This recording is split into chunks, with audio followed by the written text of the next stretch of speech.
आप सभी को नमस्कार। अभी हम लोग 22nd कारिका पे आते हैं,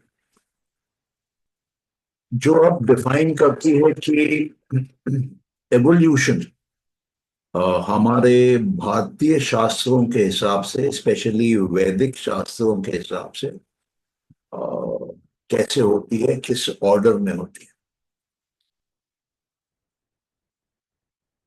तो यहाँ पर जो सांख्य के 25 तत्व हैं, उसमें से कुछ तत्व हम लोग कवर करेंगे। अब यहाँ पे एक सवाल उठता है कि तत्व क्या होता है, तत्व किसको बोलते हैं।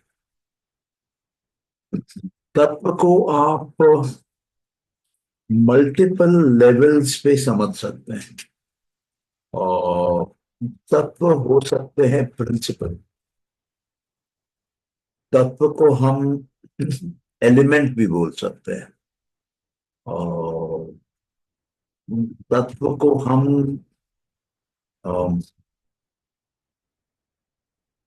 व्यूइंग पॉइंट बोल सकते हैं। किसका? रियलिटी का, कि रियलिटी क्या है।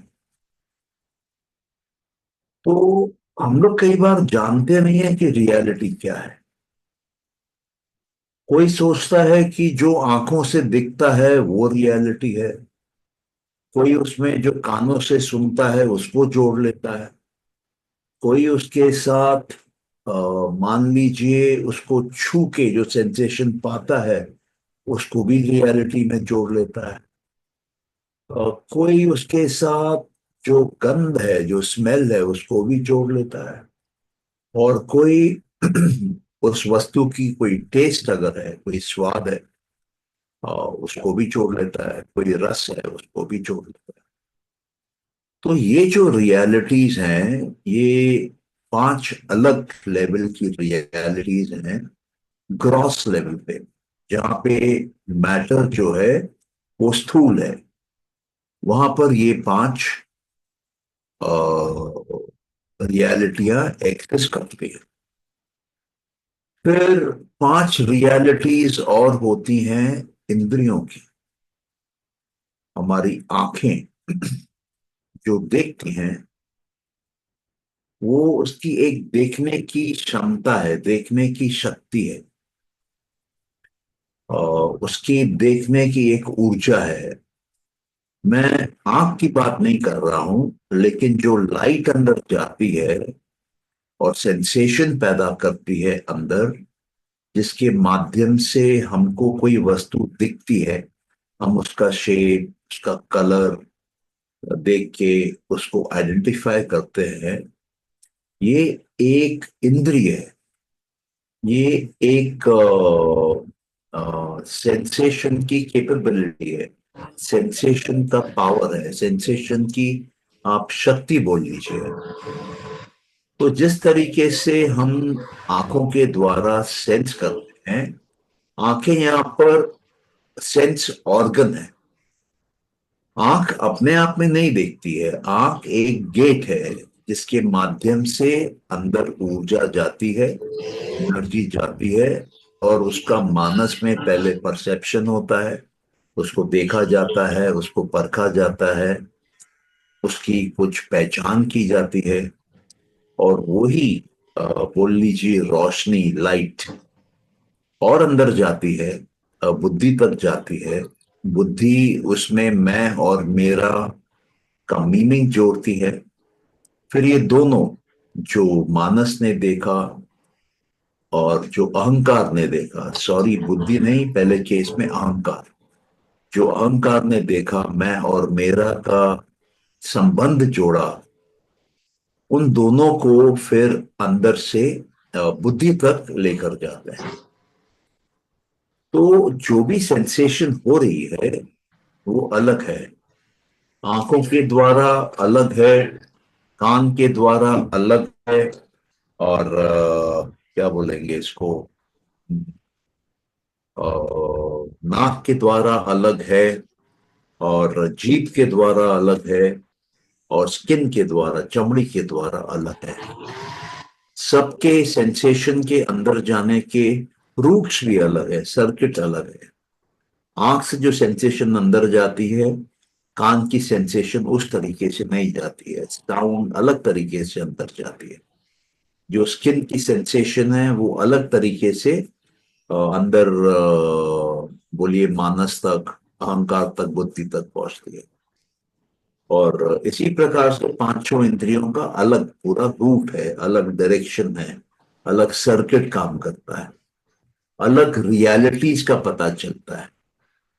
और खाना नमकीन है कि गरम है, ये आपको आंख से नहीं मालूम चल सकता है। तो ये हर तत्व रियलिटी का दर्शन देता है अपने सीमित तरीके से, जिस सीमा में वो ऑपरेट कर रहा है। अच्छा, उसके बाद कर्म इंद्रियां हैं। इन इंद्रियों का भी अलग फंक्शन है, पांचों का अलग है। उसी प्रकार से आप अगर अंदर आते हैं तो मानस का अलग फंक्शन है, अहंकार का अलग फंक्शन है, बुद्धि का अलग फंक्शन है, और पांच तन्मात्राओं का अलग फंक्शन है। मूल प्रकृति का अलग है, पुरुष का अलग है।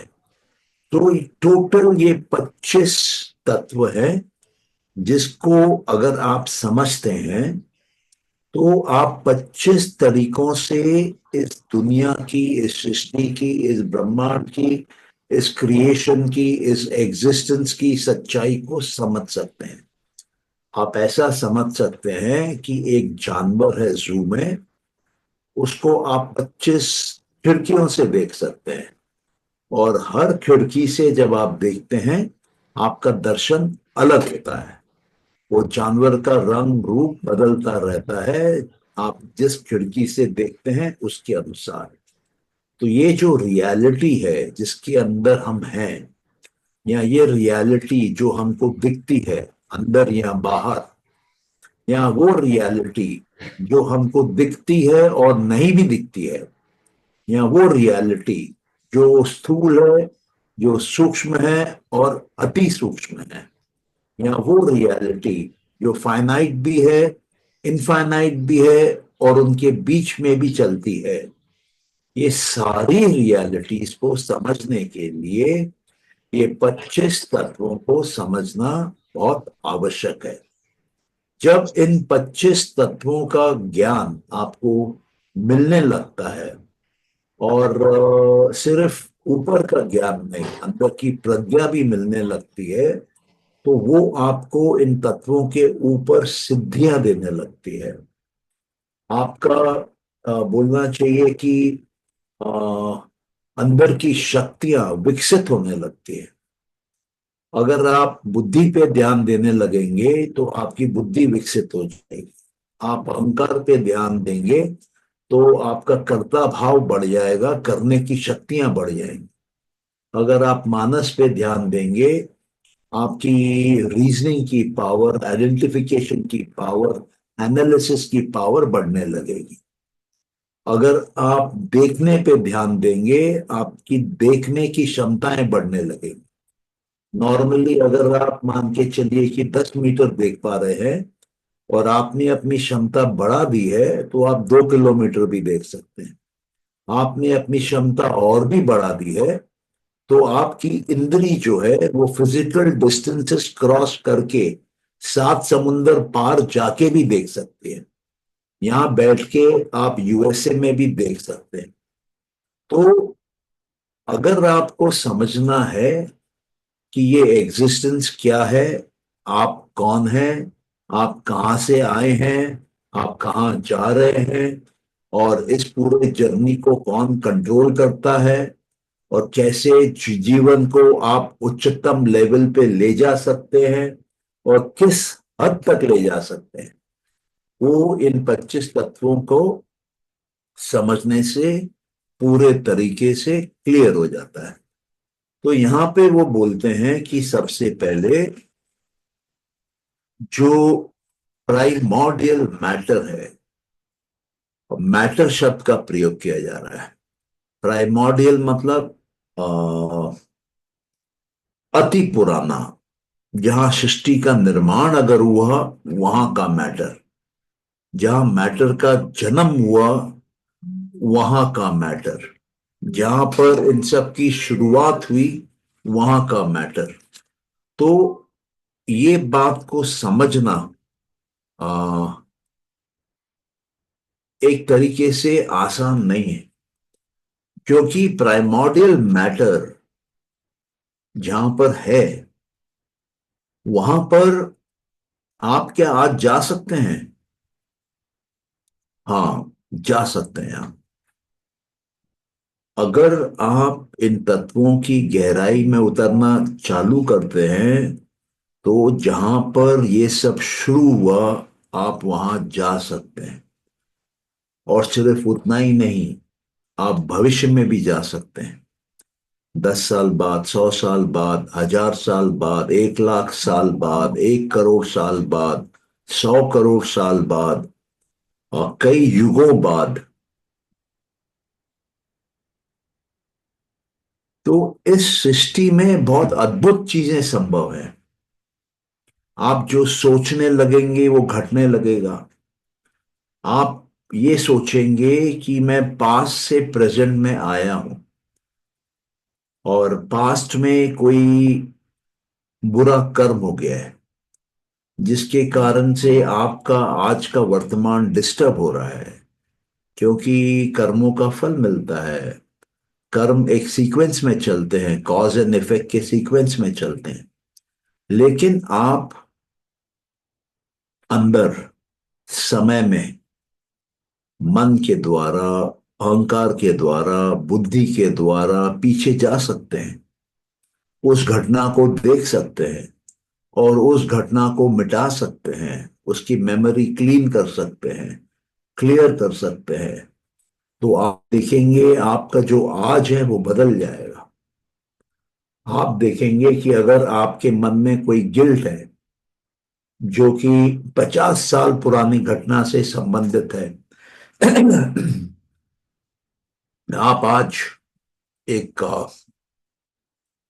शांति वाले जगह में बैठते हैं और उस सिचुएशन को देखते हैं, रिकलेक्ट करते हैं और उसको मेमोरी से क्लीन करते हैं, एक डस्टर से मिटा देते हैं, तो उसको काट के फेंक देते हैं, उसको जला देते हैं, उसको हवा में बिखेर देते हैं। तो वो मेमोरी कमजोर पड़ जाती है, और उस मेमोरी के कारण आपके अंदर जितना भी स्ट्रेस, जितना भी टेंशन, जितना भी लिमिटेशन लगा हुआ था आपके जिंदगी में, वो गायब हो जाता है। आपको मुक्ति मिल जाती है, क्योंकि वो संस्कार साफ किया जाता है। तो अ, कहने का मतलब ये है कि ये 25 तत्वों को समझना बहुत बहुत बहुत बहुत बहुत इंपॉर्टेंट है। और एबीसीडी सीखने से भी ज्यादा इंपॉर्टेंट है इन 25 तत्वों को समझना। और जो इन 25 तत्वों को समझ लेता है उसको जीवन में और कुछ समझने की जरूरत ही नहीं। बाकी सब बोझा है, बाकी सब वेट है जो आपको बांधता है, आपको सीमित करता है, आपको बंदर बना देता है। ये आ, ये बात को समझना और प्रैक्टिकली जीवन में उतारना, जो उतार पाएंगे वो अपने जीवन को बहुत ही अलग, बहुत ही बेहतरीन लेवल पे ले जाएंगे, यहां तक कि वो प्रकृति को भी अपने बस में कर सकते हैं। प्रकृति उनके लिए वही करेगी जो वो चाहेगा। ओके। तो इस 22nd कारिका में वो बताते हैं कि जो मैटर सबसे पहले था, आदि काल में था, हमको पता नहीं वो कितना पुराना है। मतलब उसका कोई डेट नहीं लगा सकते हम, उसका कोई साल नहीं बोल सकते हम कि वो 1 लाख साल पुराना है, कि 1 बिलियन साल पुराना है, कि 100 बिलियन साल पुराना है। नहीं पता। लेकिन जो भी वो है, वहां से सबसे पहले जो पैदा होता है वो महत पैदा होता है। महत मतलब महान प्रिंसिपल। सबसे पहली क्रिएशन, जहां क्रिएशन शुरू होती है, वो पॉइंट, जहां पूरे क्रिएशन का ब्लूप्रिंट है, जहां पूरे क्रिएशन की प्लान है, जहां पूरे क्रिएशन का आइडिया है, जहां पूरे क्रिएशन का माइंड है, वो महत है। अभी उसमें कुछ भी शेप नहीं लिया है, क्योंकि महत जो है वो सात्विक होता है। और सात्विक है मतलब वो वहां पर ज्ञान है, पूरा ज्ञान से भरा हुआ है। वहां पर आनंद है, वहां पर बहुत हल्कापन है, वहां पर अभी तक फॉर्म नहीं आया है। फॉर्म मतलब शेप, कलर, साइज अभी तक नहीं आई है। वो बिल्कुल रूडिमेंट्री स्टेज है, बर्थ है ब्रह्मांड का, यूनिवर्स का, क्रिएशन का, वहां पर जस्ट पैदा हुआ है। तो उसको महान तत्व इसलिए बोला जाता है क्योंकि उसमें पूरे ब्रह्मांड की प्रोग्रामिंग है। जो महत में है वही बाहर बनेगा, और चलता रहेगा बनना। 1 साल, 10 साल, 100 साल, 1000 साल, हजारों साल, बिलियंस ऑफ ईयर्स चलता रहेगा। जैसे कहते हैं कि ये जो क्रिएशन है, वेस्टर्न साइंटिस्ट के हिसाब से 18 बिलियन साल पुरानी है। तो अगर ये 18 बिलियन साल पुरानी है, तो वो प्राइमोर्डियल मैटर जो है वो 18 बिलियन साल पहले का है। लेकिन सवाल ये उठता है कि ये प्राइमोर्डियल मैटर आया कहां से? तो डेफिनेटली उसके पहले भी कोई मैटर होगा जिससे ये मैटर आया। अच्छा, तो वो पहले वाला मैटर कहां से आया? फिर उसके पहले भी कोई मैटर होगा जहां से ये मैटर आया। तो ये एक परपेचुअल, बोलना चाहिए कि सदा चलने वाला पीछे की तरफ की गाड़ी है। आप उसको कहीं रोक नहीं सकते, इसका कोई स्टार्टिंग पॉइंट नहीं। तो हम मान के चलते हैं कि ये अ, एक इनफाइनाइट एनर्जी या इनफाइनाइट मैटर या प्राइमोर्डियल एनर्जी या प्राइमोर्डियल मैटर इसी के रूप में है।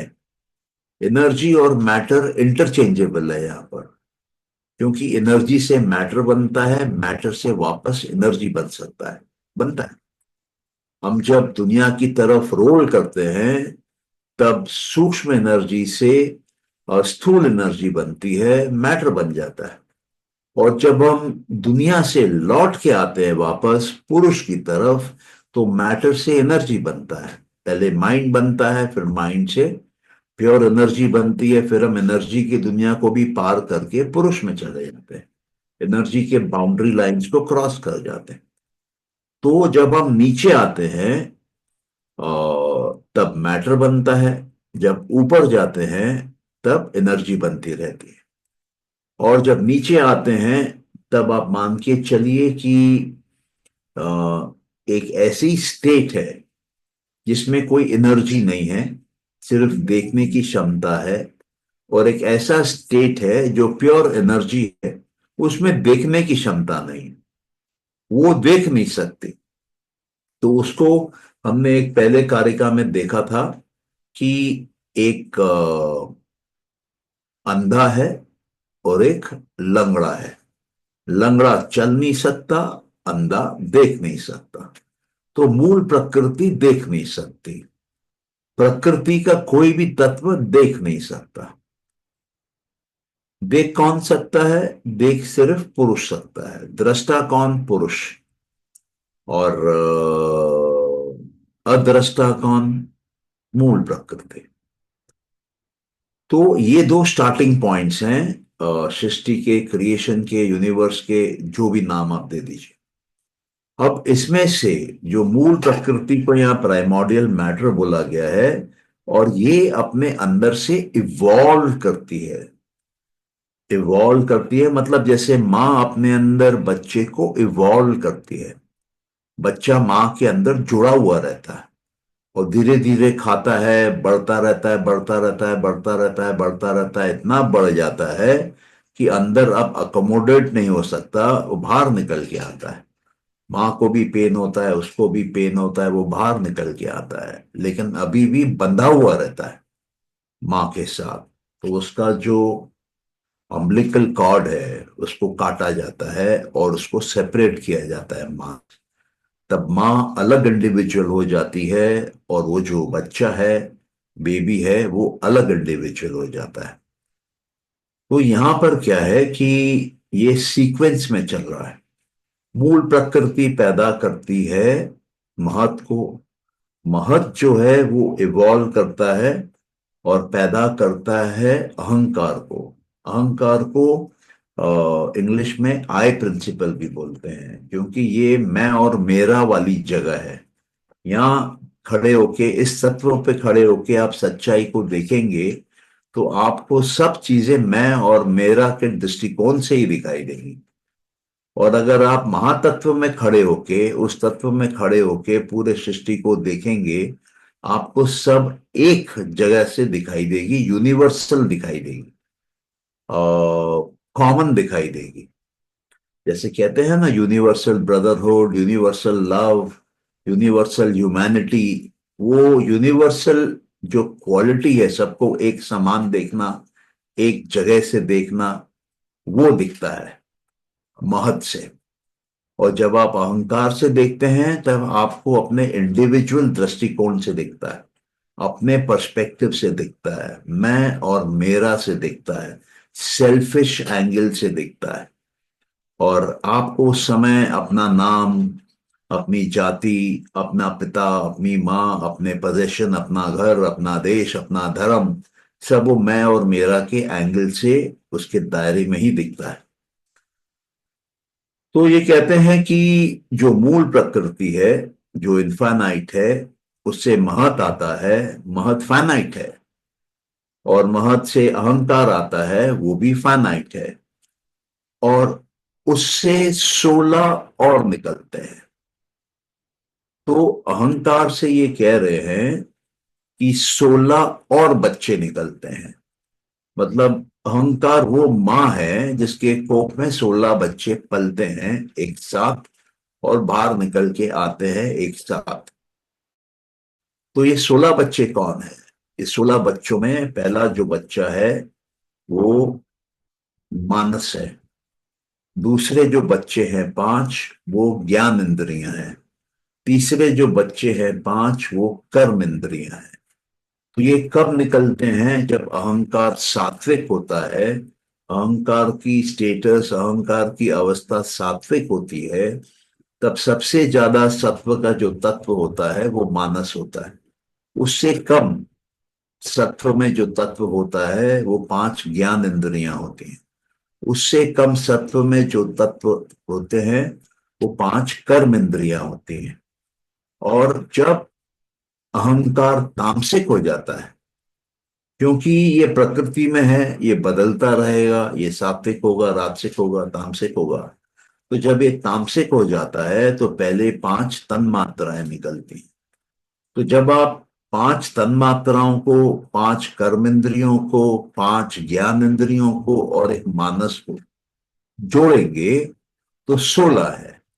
इस 16 के 16 अहंकार से निकलते हैं बाहर।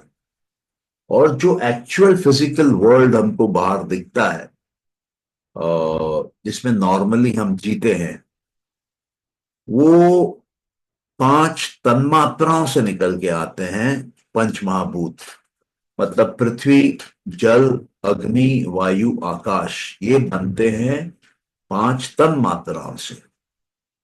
और 5 तन्मात्राएं कौन कौन सी हैं? सबसे पहली जो तन्मात्रा पैदा होती है, इवॉल्व होती है, निकलती है, वो है साउंड। और साउंड के आने से स्पेस आता है, आकाश आता है। मतलब साउंड जब क्रिएट होता है तो वो आकाश में बदलता है, इवॉल्व होता है। और जो सेकंड है वो है आपका टच। टच को स्पर्श भी बोलते हैं। तो जब टच पैदा होता है तो वो हवा या गैसेस पैदा करता है। तीसरा जो तत्व निकलता है वो है आपका फॉर्म का, रूप का। हमको शेप समझ में आने लगते हैं। तो उसके साथ जुड़ी हुई है अग्नि।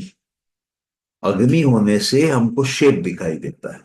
सूरज के होने से हमको शेप दिखाई देता है, कलर दिखाई देता है। सूरज नहीं होगा, रोशनी नहीं होगी तो हमको दिखाई नहीं देगा कुछ। और जब टेस्ट का तन्मात्रा आती है, तब हमको जल का एहसास होता है। तब जल क्रिएट होती है, जल इवॉल्व होती है। और जब अंत में गंध, तो वहां पे पृथ्वी। मतलब यहां पर ये बताया जा रहा है कि जो बाहर के वर्ल्ड में सॉलिड्स हैं, लिक्विड्स हैं, गैसेस हैं, एनर्जी है और स्पेस है, इसका ओरिजिन कहाँ से हो रहा है, इसको हम क्यों देख पा रहे हैं। और हम ये सोचते हैं कि ये पहले से ही है बाहर। नहीं, आप इसको अपने अंदर पैदा कर रहे हैं और आप इसको, इस ज्ञान को अंदर ला रहे हैं अपने। और फिर मानस को दे रहे हैं, फिर अहंकार को दे रहे हैं, फिर बुद्धि को दे रहे हैं। और पैदा करने के टाइम पे क्या कर रहे हैं? बुद्धि अहंकार पैदा कर रही है, अहंकार तन्मात्रा पैदा कर रही है, तन्मात्राएं पंचमहाभूत पैदा कर रही है। इन पंचमहाभूतों को वापस ज्ञान इंद्रियां देखती है, मानस को देती है, मानस अहंकार को देती है, अहंकार बुद्धि को देती है। यही पूरा साइकिल है। पूरा जीवन हमारा यही साइकिल चलता है। और इसलिए जो पुरुष है, वो ये पूरी साइकिल को, पूरे लाइफ के एक्शन को बुद्धि में ही देखता है। बुद्धि में देख के उसको समझ में आ जाता है कि यहाँ पर क्या एक्शन हो रहा है। और उसी को वो एक किस्म से दृष्टा बन के, साक्षी बन के देखता रहता है। तो ये मेनली इस कारिका का वो है, बोलिए मीनिंग, कि मूल प्रकृति से सबसे पहले महत बनता है, या बोल लीजिए बुद्धि बनती है। फिर वहां से अहंकार बनता है। फिर अहंकार से 16 एलिमेंट्स आते हैं। इन 16 में से तन्मात्राएं 5 एलिमेंट हैं जो दुनिया पैदा करती है, दुनिया के 5 महाभूत पैदा करती है। और जब हम उसको पैदा करने लगते हैं, उसको देखने लगते हैं, उसको बुद्धि तक पहुंचाने लगते हैं जहां पर कि पुरुष देख रहा है, तो हमारा पूरा सिस्टम का एक फीडबैक लूप बन जाता है। और हमको सब कुछ समझ में आने लगता है कि हम ही पैदा कर रहे हैं, हम ही देख रहे हैं, हम ही उसको स्टोर कर रहे हैं। जो हमने पैदा किया उसको हम ही संस्कार के रूप में स्टोर करते हैं। और जो पैदा भी करते हैं वो संस्कारों से ही पैदा करते हैं। संस्कार जो हैं वो बुद्धि में रहते हैं। संस्कार के अंदर वासनाएं पैदा होती हैं।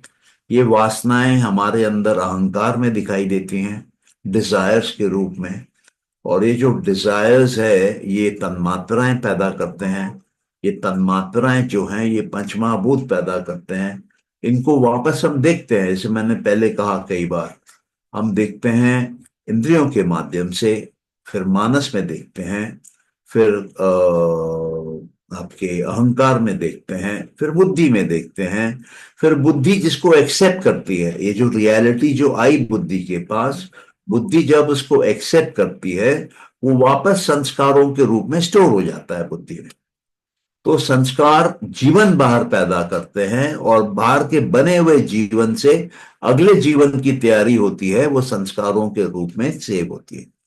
और फिर जो संस्कारों के रूप में सेव होती है, वो आगे उनका समय आने पे वापस बाहर सच्चाई बन के हमारे सामने पंचमहाभूत के रूप में आ जाता है।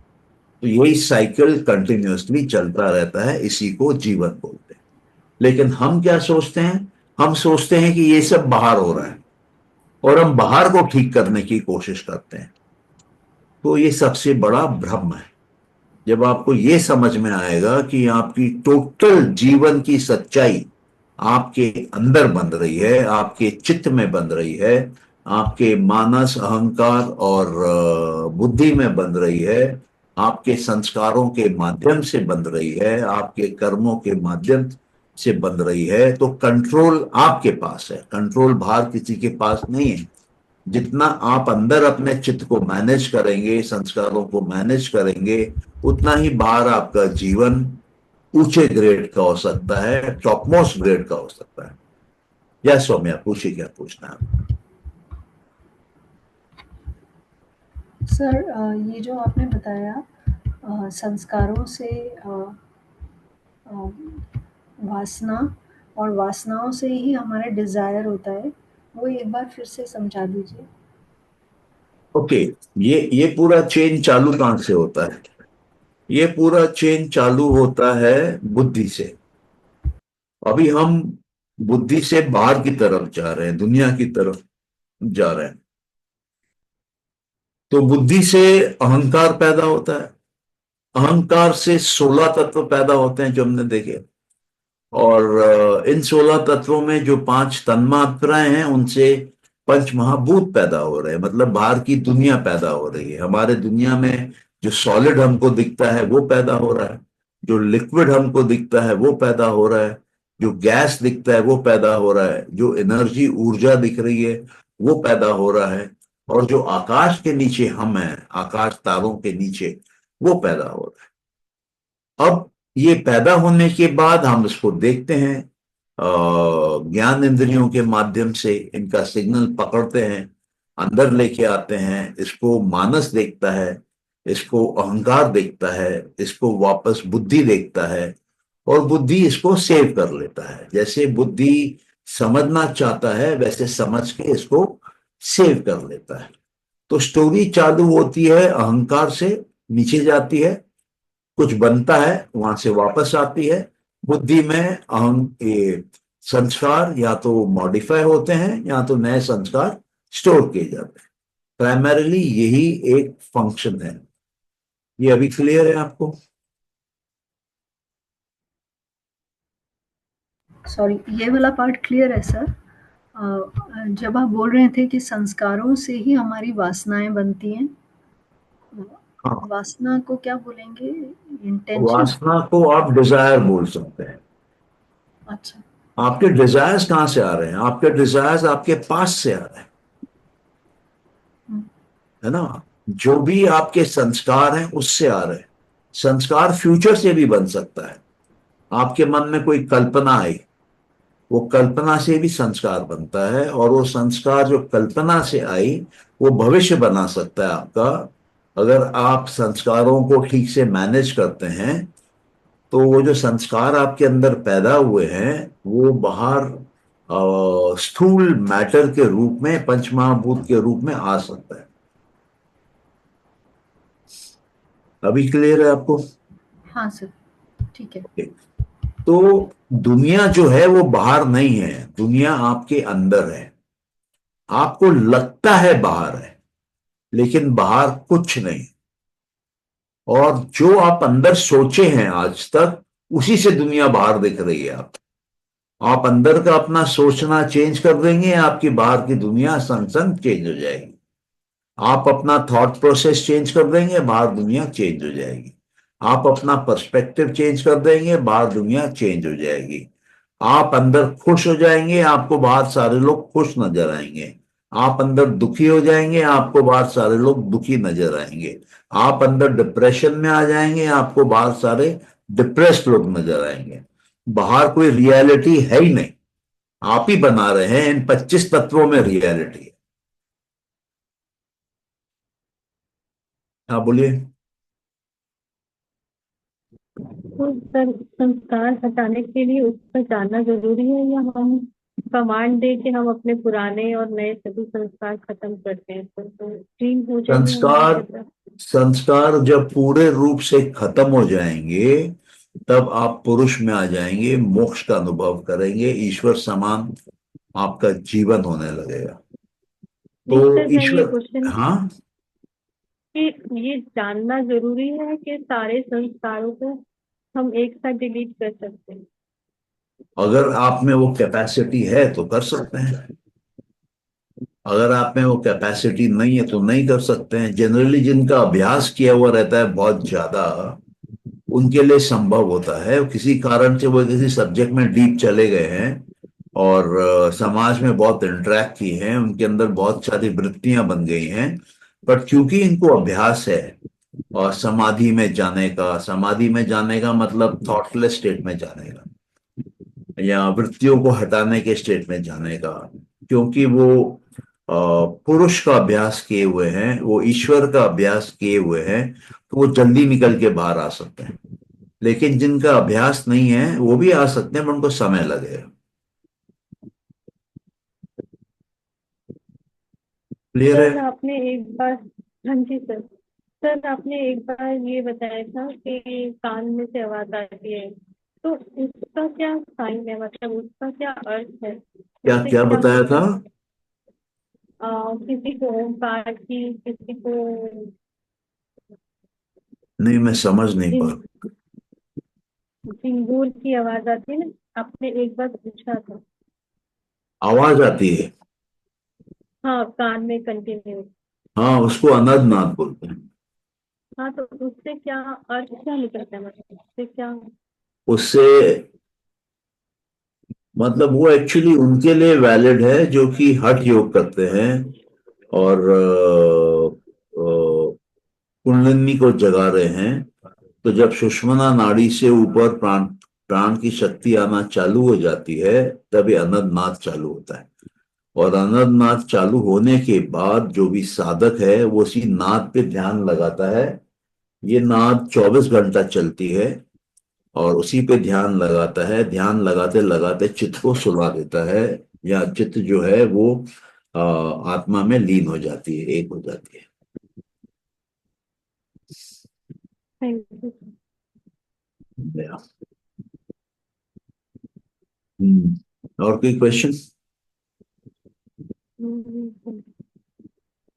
आज यहीं पे रुकेंगे और आगे बढ़ना है?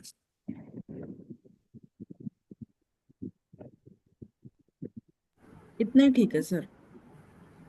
नहीं, ठीक है ना? ओके। हाँ जी, तो ओके। आप ये समझिए कि क्रिएशन जो है वो सीक्वेंस में है, एक से दूसरा, दूसरे से तीसरा, तीसरे से चौथा। और ये भी समझिए कि ये रिवर्सिबल है। प्रकृति खुद वापस आती है जब प्रलय होता है। तब जो पंचमहाभूत बने हुए हैं वो लौटते हैं, वो तन्मात्राएं बनती हैं, तन्मात्राएं वो अहंकार बनते हैं, अहंकार जो है वो बुद्धि बनती है, बुद्धि जो है वो मूल प्रकृति में समा जाती है। यहाँ तो जो इंद्रियां बनी हुई हैं वो लौटती हैं और मूल प्रकृति में समा जाती है। तो एक तो ये प्रलय में ऑटोमेटिक आती है। एक क्या है कि हम अपने लेवल पे भी आगे पीछे कर सकते हैं, साधना करके, अभ्यास करके। तो ये योग का मेथड है। योग के मेथड में पालन करके आप अपने प्रेजेंस को, अटेंशन को आगे पीछे मूव कर सकते हैं, अलग अलग तत्वों पे ले जा सकते हैं, अलग अलग तत्वों का एक्सपीरियंस कर सकते हैं। ओवरऑल 25 तत्वों का एक्सपीरियंस कर सकते हैं। फिर आप सृष्टि के ऊपर हैं, आप सृष्टि को भी कंट्रोल कर सकते हैं। सर मैं एक बात बताऊं। हाँ, सर बताइए। Good evening. सर मैं बोलता हूँ, मैं जाने में अनजाने में कहीं पास्ट में कोई भूल चूक कर चुका हूँ, तो उसको हटाने का क्या तरीका है? करने का बड़ा सिंपल तरीका है, आपको पिछला संस्कार मिटाना होगा। तो पिछला संस्कार कैसे मिटेगा? पिछला संस्कार आपके अंदर में स्टोर्ड है मेमोरी के रूप में, हाँ। तभी आपको आज तंग कर रहा है। तो उसको मिटाने का तरीका ये है कि आप ये इमेजिन करिए कि आप वो वीडियो देख रहे हैं, और फिर आप उस वीडियो को मिटा दे रहे हैं, जैसे आप एक व्हाइट बोर्ड पे डस्टर से मिटा दे रहे हैं किसी लिखे हुए टेक्स्ट को। तो वैसा एक्शन करने से माइंड ये समझता है कि वो संस्कार मिट गया।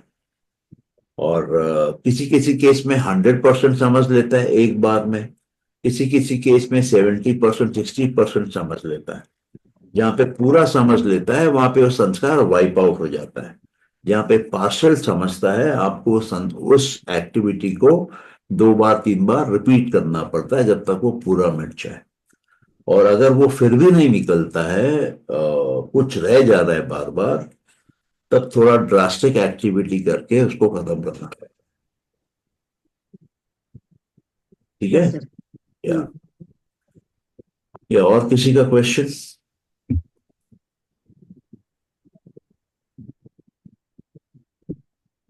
कुछ चलिए फिर क्लोज करते हैं।